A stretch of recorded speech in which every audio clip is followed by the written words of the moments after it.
No Brasil, mulheres negras são 27,8% da população, mas ocupam apenas 2,36% do parlamento, segundo dados do IBGE, o Instituto Brasileiro de Geografia e Estatística. É uma conta que não fecha, mas como a gente muda esse cenário? Da cor da troca. Da cor do diálogo. Da cor da política. Da cor dos dados. Da cor da juventude. Da cor da educação. Da cor do legado. Da cor das mulheres. A Voz da Cor, o podcast onde vozes diversas se encontram. A voz da cor. Olá, sejam muito bem-vindas, bem-vindos e bem-vindes ao nosso podcast A Voz da Cor. Meu nome é Gabriele, eu sou comunicadora e educadora, já fui repórter em jornais e revistas e há 5 anos trabalho com projetos de impacto social. E eu faço parte do time de comunicação aqui do Da Cor. Hoje sou eu que vou conduzir o nosso papo nesse podcast, que é um dos produtos de comunicação do Instituto da Cor. A gente tem a missão de combater o racismo por meio da sistematização, disseminação de conhecimentos e proposições de políticas públicas com base em evidências. Gente, esse é o 3º episódio do nosso especial sobre as eleições brasileiras em 2022. Confiram em nosso canal os demais episódios. Hoje o nosso tema é muito especial. Falaremos sobre a mulher negra e as eleições. Para falar conosco sobre esse assunto, convidamos Valdênia Menegon, doutora em História, professora, membro da União de Negras e Negros pela Igualdade ao Negro de Caxias, lá no Maranhão, e parte do movimento Mulheres Negras Decidem, além de participar do Instituto Valdênia Menegon. Muito bem-vinda, Valdênia, é uma honra tê-la conosco. Primeiro, eu gostaria que você contasse um pouco sobre a sua trajetória e se apresentasse para os nossos ouvintes. Oi, Gabi, bom dia para todo mundo. Bom dia, boa tarde, boa noite. Depende aí do horário que vocês vão aí nos escutar. Bom, que bom estar aqui com vocês. Quero agradecer imensamente o convite feito pelo Instituto da Cor, né, ao MND. Como a Gabi já falou, eu sou Valdênia Menegon, eu sou de Caxias, do Maranhão, sou uma mulher preta, sou dos afetos, eu acho que isso é algo que me representa muito. Eu sou conselheira do Mulheres Negras Decidem e sou articuladora desse movimento aqui no Maranhão. Eu faço parte do movimento negro e do movimento, especificamente, né, do movimento de mulheres negras na política. Eu sou professora, sou gestora escolar e sou presidenta de honra do Instituto Valdênia Menegon, uma iniciativa aí oriunda das discussões que a gente fazia e faz dentro da Unegro Caxias. A gente sentiu aí no ano de 2020 a necessidade de ampliar um pouco o foco voltado para a formação política de grupos mais específicos da sociedade, a população negra, a população LGBTQIA+, mulheres periféricas, estudantes, professores.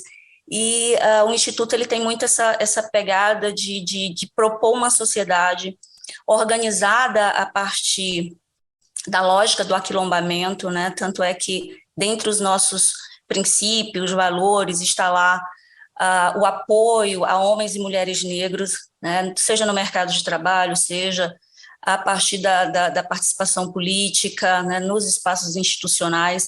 Enfim, é um instituto muito, muito bacana, e que tem uma articulação muito boa com o MND, né, que é um espetáculo de movimento que eu tenho muito orgulho, né, de fazer parte aí desde 2020 também. Né? Então, vamos lá, Gabi, agradecer a conversa com a Gabi, que é linda, né, e muito agradável de manter um papo com ela. Muito obrigada.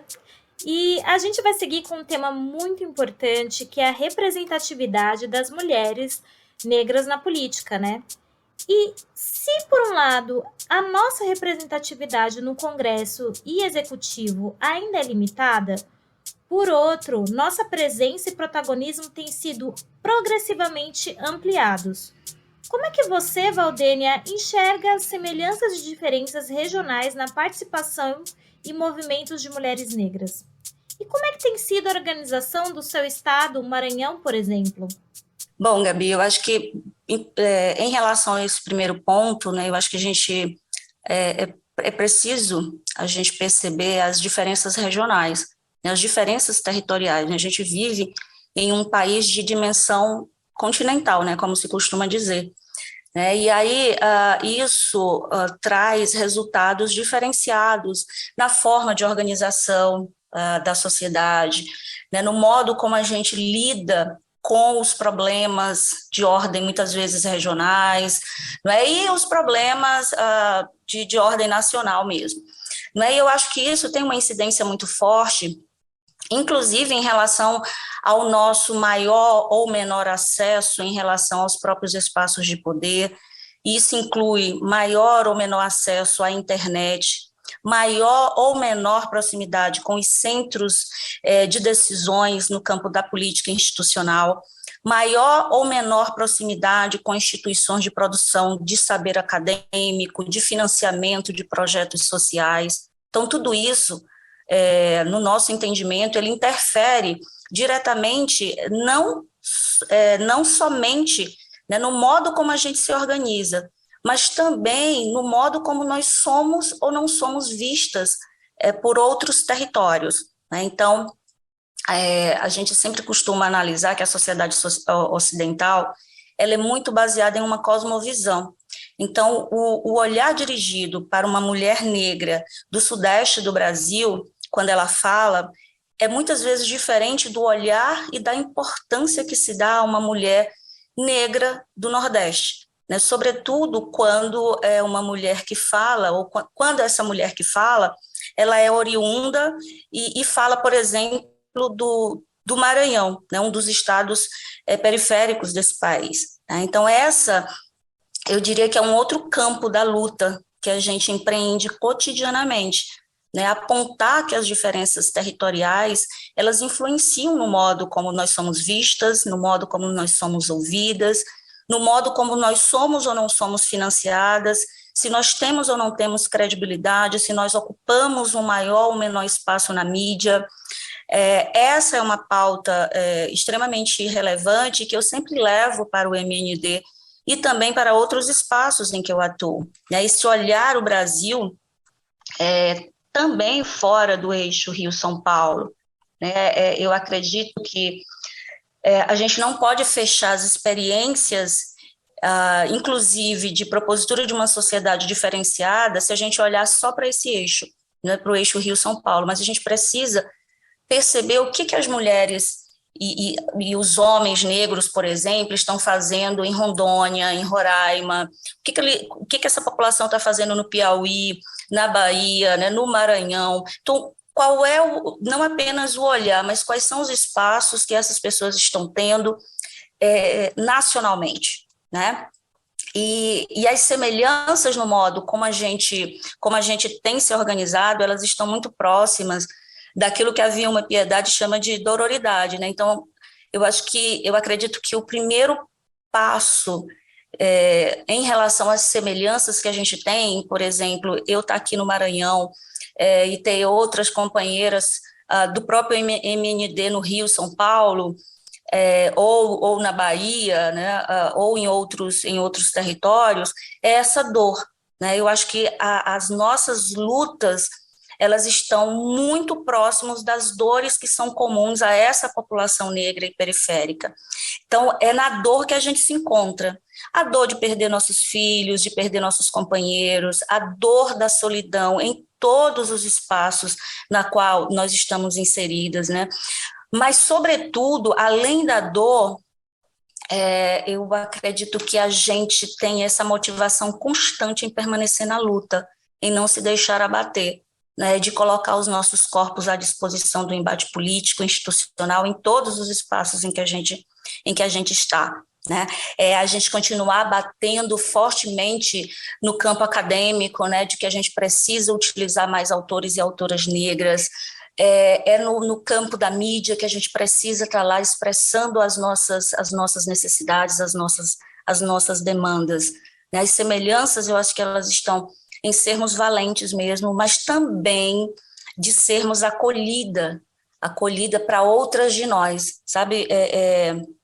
eu acredito muito nisso. Nós, mulheres negras, nós somos, nós temos essa perspectiva da valentia, né, de sermos aguerrida, mas de termos sido muitas vezes embrutecida pelos processos de racialização da sociedade, mas a gente tem o afeto, a acolhida para outros e outras, né? E isso eu acho extremamente relevante.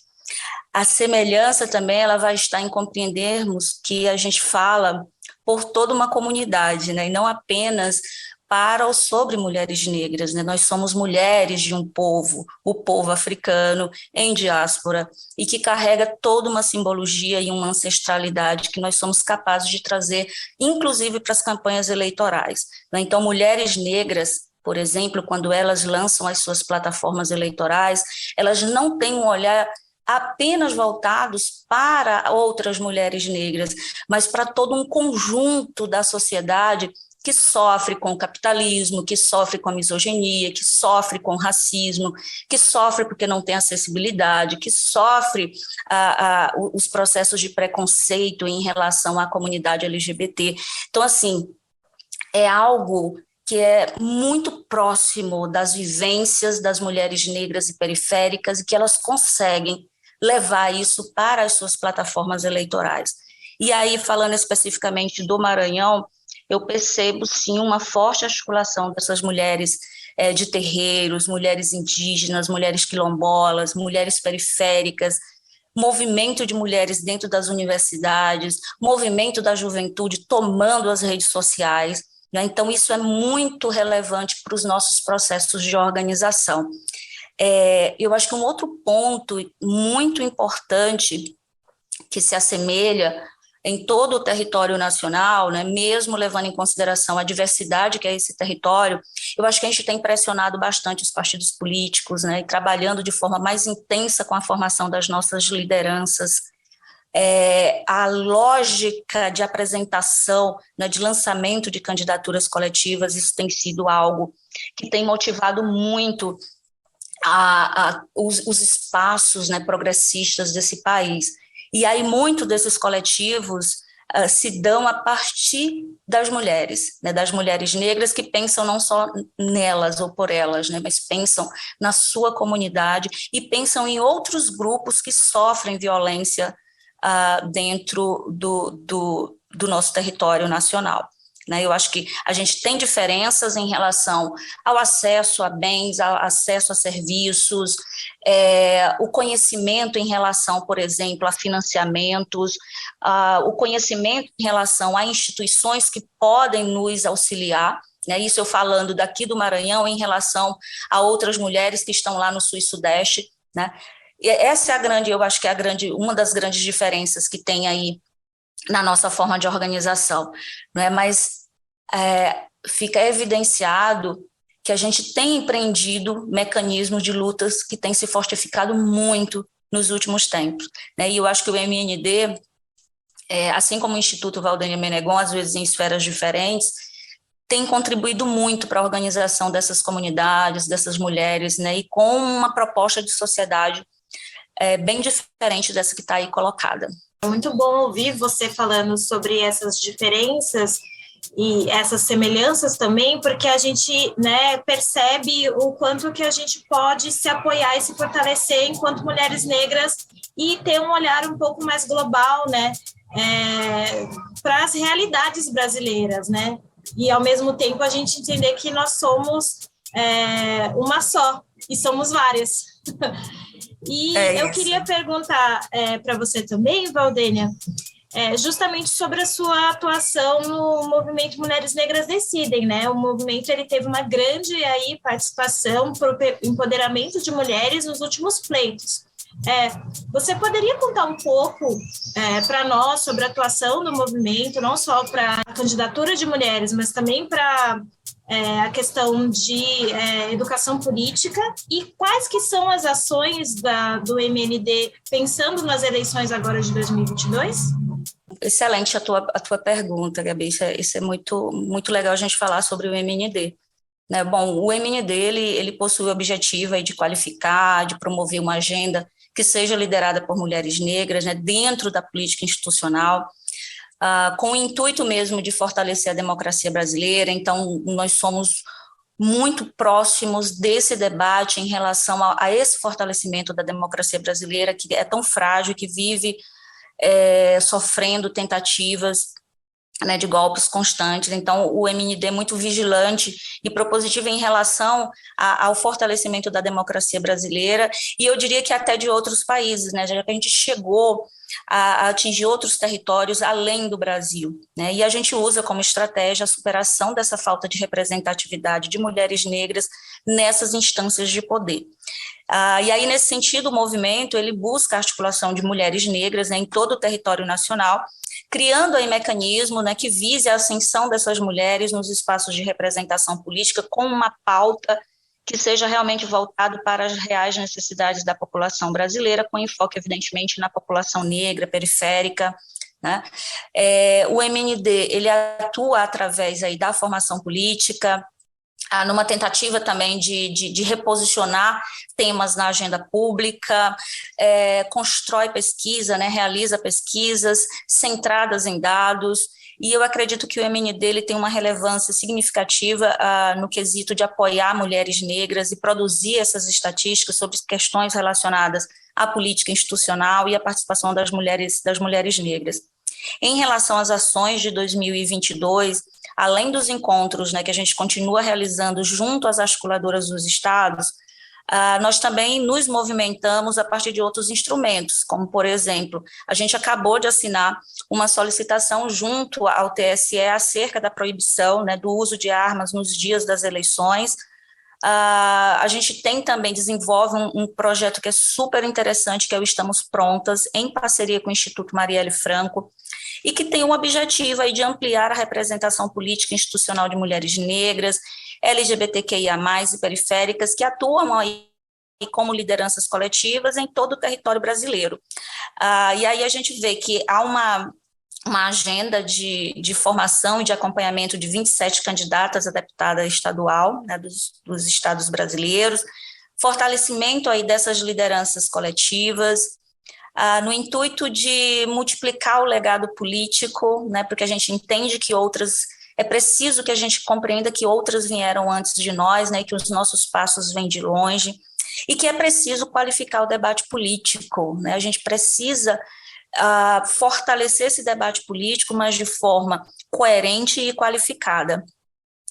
Entre outra ação que a gente considera bastante relevante é o apoio à agenda Marielle Franco, né, junto com outras instituições, né, que apoia aí a agenda Marielle Franco, e várias outras ações que têm o nosso apoio. A gente está sempre voltada, por exemplo, para o enfrentamento da violência política, né, que tem afetado enormemente, de forma muito mais incisiva, mulheres negras, mulheres trans e travestis, né. Então esse também, eu diria que é um embate que a gente tem feito junto às instituições brasileiras, né, de enfrentamento, de acompanhamento da legislação que trata sobre o combate à violência política, né. Então, em 2022, a gente tem acompanhado todo o processo eleitoral, junto com outras organizações. É super importante essa participação do MND, sempre vinculada a outras instituições também da sociedade civil, e que busca, sobretudo, a manutenção da democracia e o fortalecimento dessa participação das mulheres negras no campo da política institucional. Voltando à nossa pauta, né, fazer uma pergunta mais geral, poucos candidatos e candidatas têm abordado, né, políticas públicas para a população negra e para as mulheres negras em seus planos de governo. Por que a gente ainda não avançou com essa pauta? Essa é uma pergunta crucial, né? Porque a gente vive se assustando com o despreparo das candidaturas para debater essa pauta, né? E eu acredito que grande parte dos candidatos e candidatas, né, ainda não estejam realmente preparados para essa discussão sobre o racismo, né, de forma muito mais aprofundada, né? Mas esse debate, ele perpassa exatamente pela questão estrutural da nossa sociedade, né? O racismo, Gabi, ele não é algo que seja fácil de ser debatido, porque ele fere muito aqueles que estão no poder, né, no exercício do poder. E aí, quando uma pergunta sobre essa chega até a minha pessoa, eu peço para a gente fazer um cálculo rápido, um cálculo bem simples, né? A gente está falando sobre mulheres negras e as eleições de 2022. E aí eu fico pensando, né, nós temos vagas específicas, nós temos um número de vagas, né, a serem ocupadas na política institucional. E aí vamos pensar, para uma mulher ou um homem negro ocupar uma cadeira dessa, né, dentro dessa política institucional, é preciso que alguém saia. E, no geral, quem sai numa disputa dessa, para que homens e mulheres negros possam ocupar essa cadeira, então, geralmente, quem vai sair, no geral, fazendo um cálculo bem rápido e bem simples, são homens brancos, ricos, velhos e heterossexuais. Então, é uma situação também muito cômoda, eu diria, desses candidatos e candidatas em não discutir, mesmo em não aprofundar sobre a questão racial, né? A gente viu aí as últimas entrevistas, debates, então não se falou em chacinas, que geralmente afeta muito mais a população negra e periférica, a gente não viu discussão sobre a lei de cotas, né, que precisa ser uma discussão muito aprofundada e muito necessária. A gente não viu o debate realmente crescer e se desenvolver nas campanhas, né? Então, só que a gente precisa também compreender, ou essas candidaturas precisam compreender, que o movimento negro ele está aí, a periferia está aí, as mulheres negras estão aí, e as cobranças desse público estão ficando cada vez mais precisas e necessárias. E aí não há como admitir mais, né, o despreparo político das nossas lideranças em relação à temática, né, já que a nossa sociedade ela é estruturalmente racializada. Então, qualquer candidatura, ela deve sim estar preparada para esse debate, porque a gente vai ter aí uma maioria da nossa população autodeclarada negra, tá? Então, a gente precisa fazer esse debate, a gente precisa... já imaginou, a gente não discutiu nada sobre a questão indígena no Brasil, né, que é outro problema aí que envolve a questão racial, né? Então, a gente precisa começar a cobrar, a permanecer, na verdade, na cobrança e ampliar essa cobrança para que as nossas candidaturas tenham a questão racial como algo basilar, né? Então, a gente precisa avançar na pauta, né? É necessário avançar na pauta. E para avançar na pauta, a gente tem que começar realmente a valorizar candidaturas negras, né? A gente tem que ter pessoas negras compondo as equipes de campanha, né, dessas candidaturas, para que o debate ele possa avançar, né? Não há mais como a gente admitir que pessoas não negras ou não indígenas permaneçam aí falando sobre nós, né? Então é preciso que a gente esteja lá no debate e no embate para que as nossas pautas elas sejam tomadas com muita seriedade, né? E com preparo de quem está lá, né? E aí a gente tem aí um papel muito relevante da mídia, da própria mídia brasileira. Você viu no último debate que aconteceu, além de a gente só ter as candidaturas brancas expostas ali, debatendo, os próprios jornalistas também que estavam acompanhando também eram de pessoas brancas. E aí essas pessoas brancas também não fizeram perguntas relacionadas à questão racial. Então, esse é um problema grave que a gente precisa enfrentar com urgência. Pensando nisso, né, o MND, este ano, fez um movimento para celebrar os 80 anos da Benedita da Silva, né? Qual que é a importância de falar sobre mulheres negras que já ocuparam cargos públicos, como a própria Benedita e a Marielle Franco? Eu acabei de sair de uma reunião de planejamento, né, do Instituto Valdênia Menegon, e a gente falava exatamente sobre isso, né, que a gente precisa celebrar a ancestralidade, aquelas e aqueles que vieram antes de nós, aqueles e aquelas que deram suas vidas para que a gente estivesse aqui, Gabi, por exemplo, conversando sobre isso.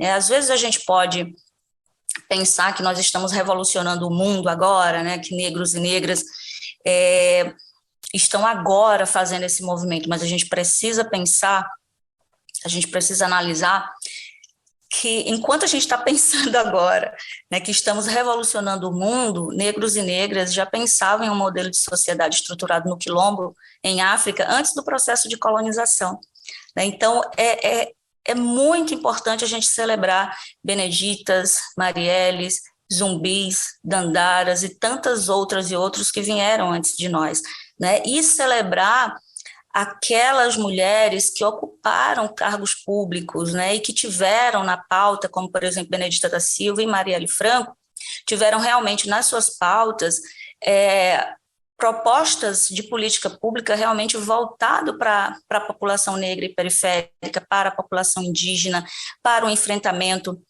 da LGBTfobia, né, e tantos outros temas que são altamente relevantes para a maioria da população brasileira, né? Então, quando o MND celebra os 80 anos de Benedita da Silva, é um resgate da ancestralidade, é dizer, olha, outros e outras vieram antes de nós, a gente precisa buscar fazer o retorno, sabe? É isso que a gente chama, né? A gente precisa fazer o retorno, aprender com aqueles e aquelas que vieram antes de nós. Tem muito para nos ensinar, a gente tem muito para aprender com aquelas matriarcas lá dos terreiros, né? Das tendas, né? A gente tem muito para aprender nas rodas de capoeira, nas escolas de samba. A gente tem muito a aprender com aquelas mulheres que estão lá na periferia, aquelas mulheres idosas que estavam lá e que conseguiram manter suas famílias, enfrentando toda uma estrutura que nega a nossa própria existência, né? Então é preciso celebrar esses e essas que vieram antes de nós, que têm uma contribuição enorme para dar para o nosso movimento de hoje, né? Eu acho que é super relevante, Gabi, a gente pensar nessas pessoas que, inclusive, como Marielle Franco, deu a vida para que essa semente, Marielle, pudesse germinar, né? Marielle hoje é uma ideia, não é? Que não pertence só ao Brasil, né? Mas que pertence ao mundo, né? Então é preciso a gente valorizar essa nossa ancestralidade e pensar em celebrar, né, as memórias, a história dessas mulheres que vieram antes de nós e que deram muitas vezes suas vidas para que a gente estivesse aqui hoje. Então eu tenho um profundo respeito pela senioridade, né, e pelas memórias desse povo. Nossa, muito, muito obrigada, Valdênia, por essa aula que você deu para a gente. Enfim, espero que você participe de outros episódios aqui do Da Cor. A gente está fechando o nosso episódio. Eu queria muito te agradecer e a todos que ouviram essa aula da Valdênia até aqui. Não esqueçam de nos acompanhar em nossas redes sociais. O nosso Instagram é o @instituto_da-cor. Valdênia, você gostaria de deixar um recado para nossos ouvintes? Essa conversa aqui contigo, eu estou aqui rindo, né, um sorrisão, né, que é a minha marca registrada, porque foi uma conversa muito gostosa. Agradecer o espaço, né, do Instituto da Cor, aqui também é um espaço de exercício de poder. Dizer para o pessoal que está nos ouvindo, né, conhecer nossas redes sociais, o @ do MND, Mulheres Negras Decidem. Segue lá também o Instituto Valdênia Menegon, né, que é exatamente isso, @Instituto Valdênia Menegon. Um outro espaço que eu atuo e que eu tenho um enorme carinho é a Unegro Caxias, então o nosso @ é @Unegro Caxias, né, o nosso Instagram. Então segue lá, vê as nossas ações, vê as nossas ideias, que a gente tem muito para mostrar e um modelo de sociedade para apresentar para cada uma que está aí nos escutando. E convidar vocês, né, para virem aqui no Maranhão e conhecerem as maravilhas do nosso povo, que nós somos cheios de afeto, tem muita coisa linda aqui no Maranhão, e deixar um beijo grande para vocês. Obrigada, pessoal. Um abraço e até mais.